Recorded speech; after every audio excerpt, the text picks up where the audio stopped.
Na foz do Danúbio, uma de frente para a outra, estão duas fortalezas, Coronini do nosso lado e Golubăț do lado dos sérvios. Ambas tiveram uma história tumultuada, dramática e muitas coisas em comum. Desde a época em que as fronteiras não significavam muito e as leis da guerra eram as únicas que importavam. Agora, depois de centenas de anos, apenas a história e as histórias que chegaram até nós ainda importam. Talvez, também, aprendamos as lições e o significado do que aconteceu.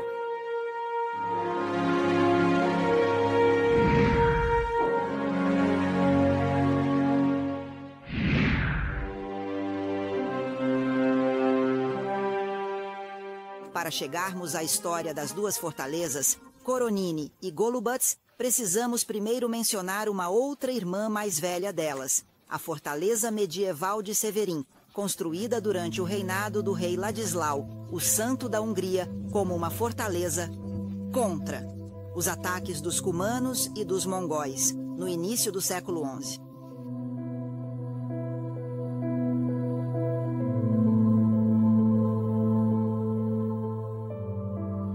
A defesa da fortaleza foi confiada ao longo do tempo aos cavaleiros teutônicos. Depois passou sob o domínio dos voivodas romenos e, aproximadamente um século depois, no início do século XV, sob domínio húngaro e, após alguns anos, foi conquistada e destruída pelos turcos, mais precisamente em 1524.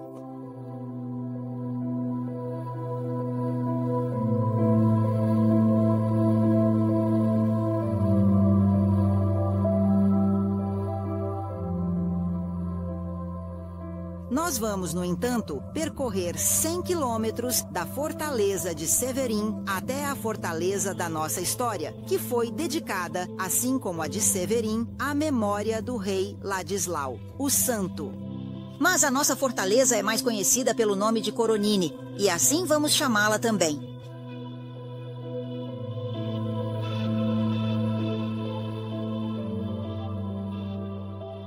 Em 1859, por ordem de Johann Baptist Alexius, conde de Coronini e Kronberg, os habitantes foram deslocados da antiga aldeia, bem às margens do Danúbio, para o local onde hoje se encontra a localidade que recebeu o nome do governador.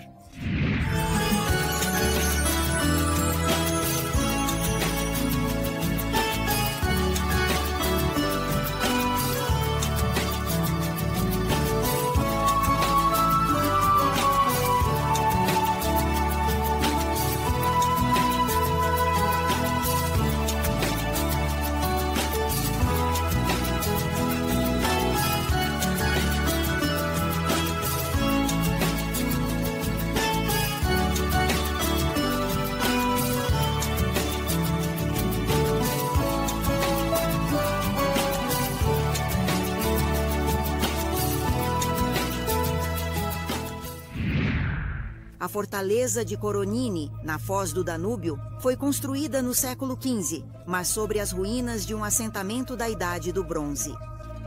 Ela se tornou um bastião contra os ataques dos otomanos, erguida a uma altura de 40 metros e com duas fileiras de paredes de pedra. Lados de até 3 metros. De frente a Coronini estava sua irmã, a fortaleza de Golubăț, agora na Sérvia.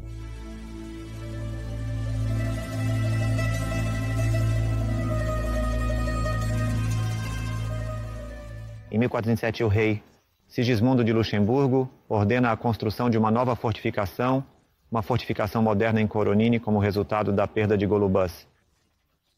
Este evento teve repercussões para toda a estratégia de defesa da fronteira sul do Reino da Hungria e,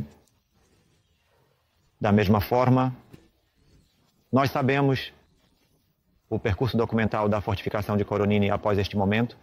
Devido à sua posição, a fortaleza de Coronini teve uma importância estratégica especial no sistema defensivo anti-otomano. Aqui, na linha do Danúbio, um sistema concebido pelo próprio rei Sigismundo de Luxemburgo. Sigismundo de Luxemburgo foi uma figura extremamente importante. Ele foi o rei mais longevo da Hungria por mais de 50 anos. E também durante o seu tempo aqui. aconteceu uma história de amor, coragem e um voto raro, sobre a qual vamos descobrir a seguir.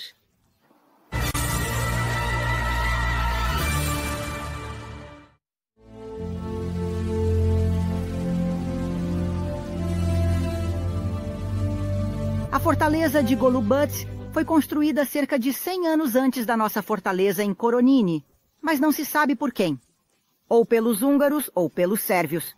Certo é que em 1335, em Golubac, havia uma guarnição húngara. Depois, é conquistada pelos otomanos, sob o poderoso Bayazid. Isso por volta do ano de 1390. Depois disso, começam a lutar um a um, viajantes cristãos, ou seja, sérvios e húngaros entre eles. Depois, os otomanos intervêm e a fortaleza cai, um a um, nas mãos de cada um, até que, em 1427, Sigismundo de Luxemburgo constrói a fortaleza de Coronini como ponto de partida da luta anti-otomana. A fortaleza de Golubac foi construída no século XIV e está inscrita na lista de monumentos culturais. De uma importância excepcional para a Sérvia, devido à sua posição estratégica, Golubac foi sitiada várias vezes, mas em maio de 1428 ocorreu um conflito militar entre a Aliança Militar Cristã, formada pelo exército húngaro, romeno e lituano. De um lado, o exército do Império Otomano. Do outro lado, esta foi a primeira batalha na história militar da Hungria, na qual a artilharia foi utilizada. O rei Sigismundo de Luxemburgo foi, no entanto, derrotado pelo exército otomano, liderado pelo próprio sultão Murad II. Mas já um ano antes, Sigismundo de Luxemburgo havia construído nossa fortaleza como ponto de partida da luta anti-otomana.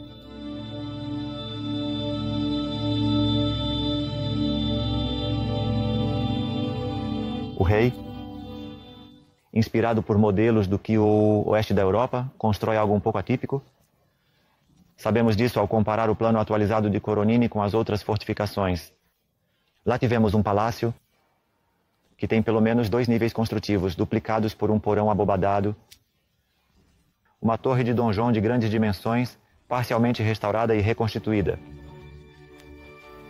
Do conteúdo deste trabalho de restauração e outros elementos que concorre para a declaração de Coronini como uma joia do ponto de vista da arquitetura militar. Então, a arquitetura militar é uma arquitetura extremamente elaborada, apesar de que, se formos nos basear em documentos da fortaleza, ela se ergue muito rapidamente. Então, a necessidade de defender a margem esquerda do Danúbio através de uma fortificação, pelo menos os detalhes de Golubac foram muito exigentes.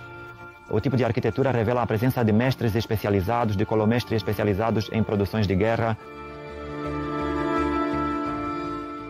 Portanto, a fortaleza de Golubac é conquistada pelos otomanos e então o rei Sigismundo de Luxemburgo tenta recuperá-la. O cerco de Golubac foi sustentada com armas de fogo, que eram, na época, novidades e inovações da margem de Coronini, ou seja, da margem romena do Danúbio. E em 1428, ocorre uma luta pela vida e pela morte entre as tropas otomanas e as húngaras. E Sigismundo de Luxemburgo ataca os turcos com cerca de 20.000 soldados, de várias nações cristãs. Os canhões disparavam da margem romena em Coronini, as muralhas da fortaleza de Golubac caíram. Quase se vislumbrava uma vitória dos cristãos quando a situação virou dramaticamente.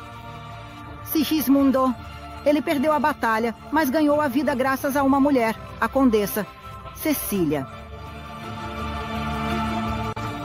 Sabemos disso por um ATO de 1434, no qual o rei expresso menciona o papel desta mulher na defesa, ou o cerco de Golubac e a salvação dessas duas figuras, uma que fez carreira como rei imperador e a outra como grande Isvan de Timișoara, ou seja, grande comite de Timișoara, bem além de muitos outros títulos nobiliárquicos que ele possuía. Os otomanos vieram com reforços, com um exército tendo à frente o sultão Murad II. E então o exército de Sigismundo foi forçado a recuar, aceitando o armistício imposto pelos turcos. Mas os turcos não respeitaram o acordo e atacaram novamente o exército de Sigismundo.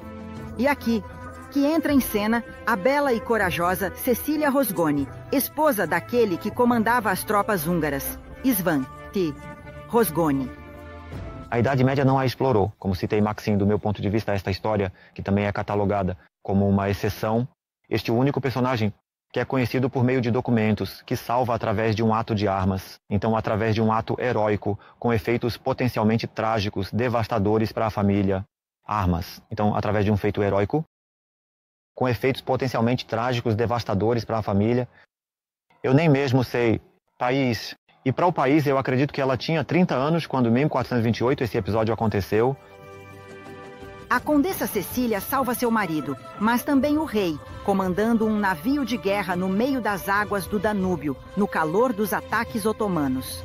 Não é uma história balada ou mito. Esta é uma verdade histórica pura, mas tão pouco conhecida. Assim como a vida de Cecília. Acho que ela tinha apenas 2 filhos. No terceiro, pelo que me lembro, ela o dá à luz, após o episódio de Golubats e Coronini. Até logo.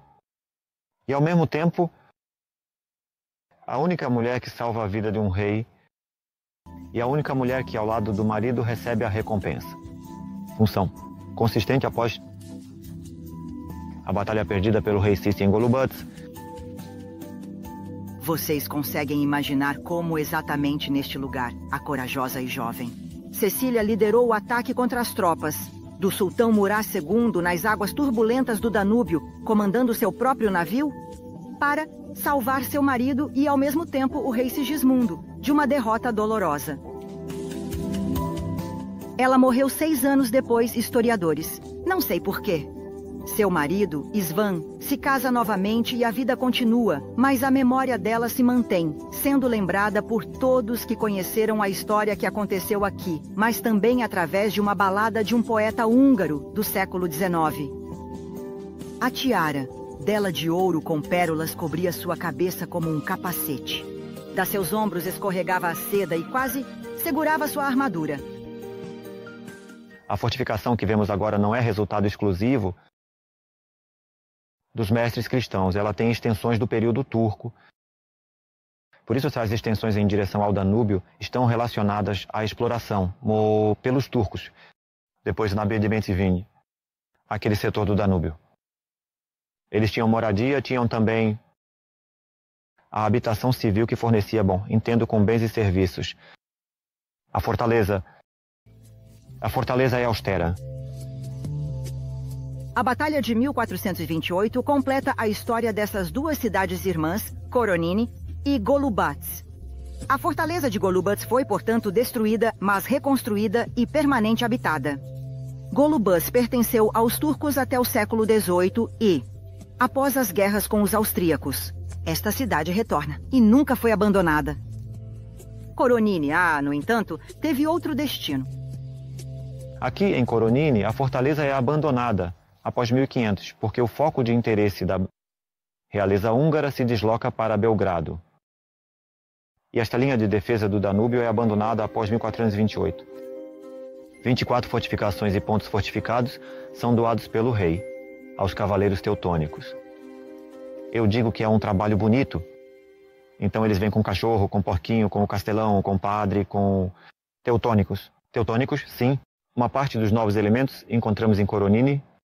Chegando aos dias de hoje, Coronini, depois de centenas de anos de esquecimento, renasceu das próprias cinzas, e isso de fato. Porque os arqueólogos e construtores usaram para a sua reconstrução exatamente as pedras que haviam caído da parede original. Coronini ressuscitou. Coroas. Na verdade, começou como uma ruína e agora pode ser declarado o monumento mais importante na seção do Danúbio, entre a entrada do Danúbio na Pema Romênia e Severin.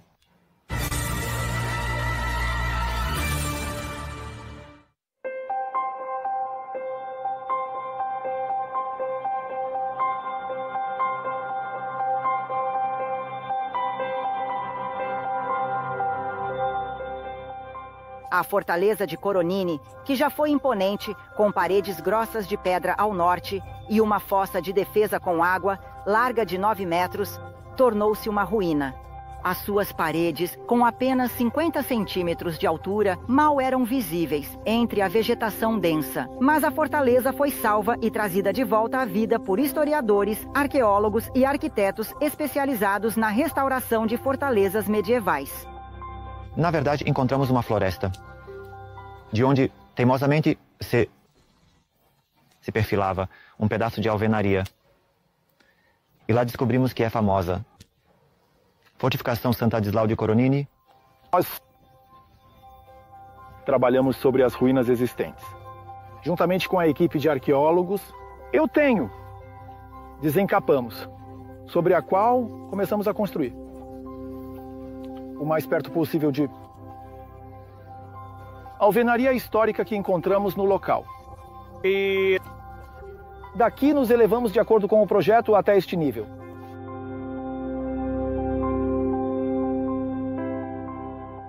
Nós encontramos, enquanto procurávamos pedra, encontramos as camadas, como do lado do Danúbio, encontramos as camadas, como estavam, como caíram, foram derrubadas e havia uma rua de terra, uma pedra maciça que rolou ladeira abaixo mais rápido, sobre a qual se cobriu com terra, embora. A pedra era maciça, que caiu das paredes da fortaleza.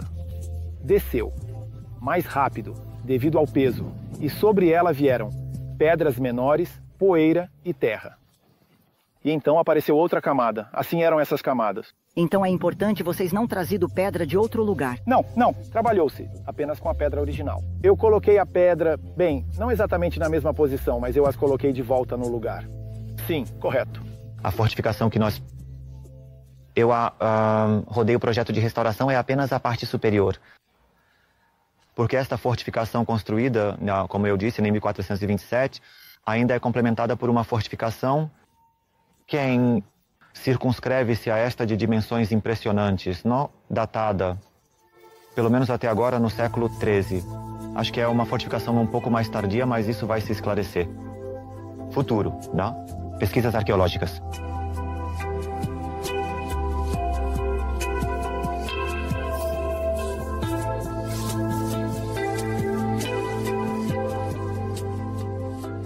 Este foi o cerco de Golubac e a história que uniu as duas fortalezas, irmãs. Golubac se encaixou perfeitamente na configuração do terreno, parecia ter crescido da encosta rochosa do Danúbio.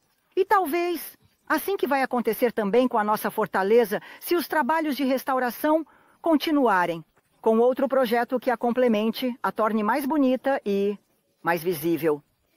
Após a conclusão deste projeto, estamos pensando em expandir e refazer um outro projeto com fundos europeus. Porque pensávamos que ainda poderíamos desenvolver esta fortaleza toda a vária. Então, o que nós vemos, Majestade? O que você revelou agora sobre a fortaleza de Coronini não é mais do que o primeiro passo. Exato.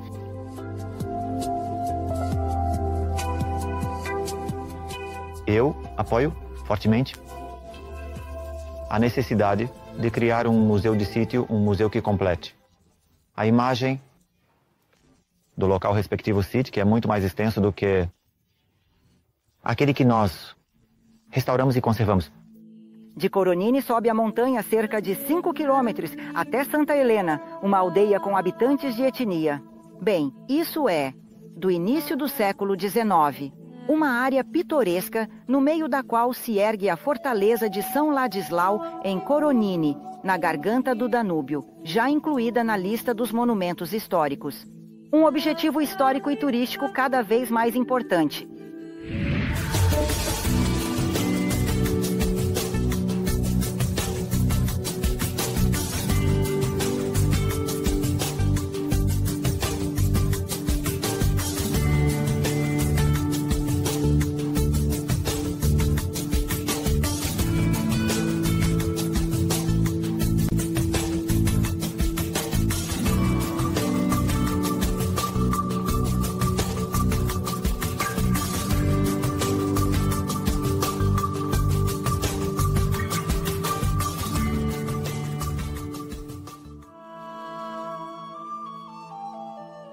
Golubățul do Servios e o Coronini agora não lutam mais entre si, talvez só para ver qual é mais bonita e atrair mais turistas.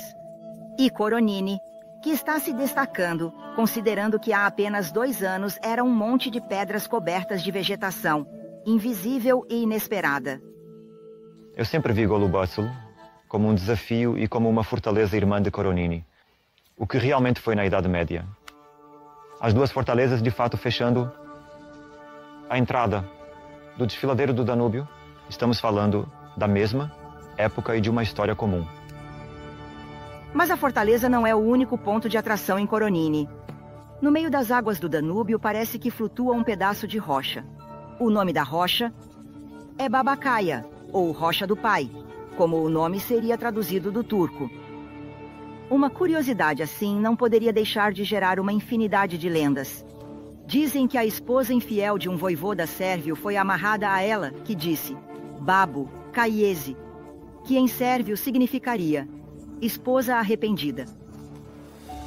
Dizem que são os dedos de uma velha brigona, jogados na água por um ancião, e todo tipo de outras invenções acompanham a rocha. Parece que flutua solitária no meio do Danúbio. O que sabemos com certeza é que a rocha Babacaia está há 7 anos no tempo, 7 metros acima da água. É a única em todo o curso do Danúbio. E mais interessante que, sendo uma formação calcária, então, casa antiga do período Cretáceo, ou seja, de mais de 100 milhões de anos atrás.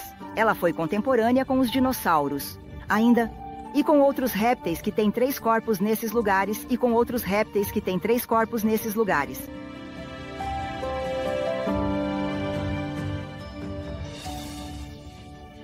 Temos uma caverna, uma entre muitas outras na região, mas com o nome mais estranho possível. A Caverna. Buraco da Mosca.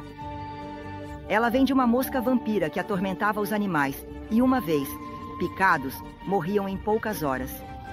Os moradores se livraram da mosca, apenas quando a barragem das Portas de Ferro foi construída. E de forma estranha, o habitat natural mudou e a mosca desapareceu milagrosamente. A caverna leva o nome da mosca. Isso se deve, evidentemente, a uma lenda que diz que a mosca saiu da cabeça de um dragão nesta caverna em Coronini. A caverna pode ser visitada, especialmente por aqueles que não têm medo de morcegos e do seu cheiro, e que querem admirar as estalactites e os riachos que correm até a estrada.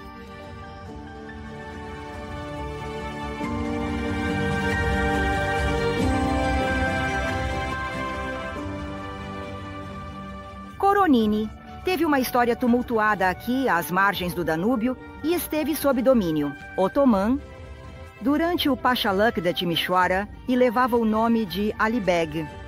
E depois, em 1716, sob o domínio do Império Habsburgo. Os vestígios que encontramos aqui, começando pela fortaleza de Ladislau, o Santo, enriquecem a história e a beleza do lugar.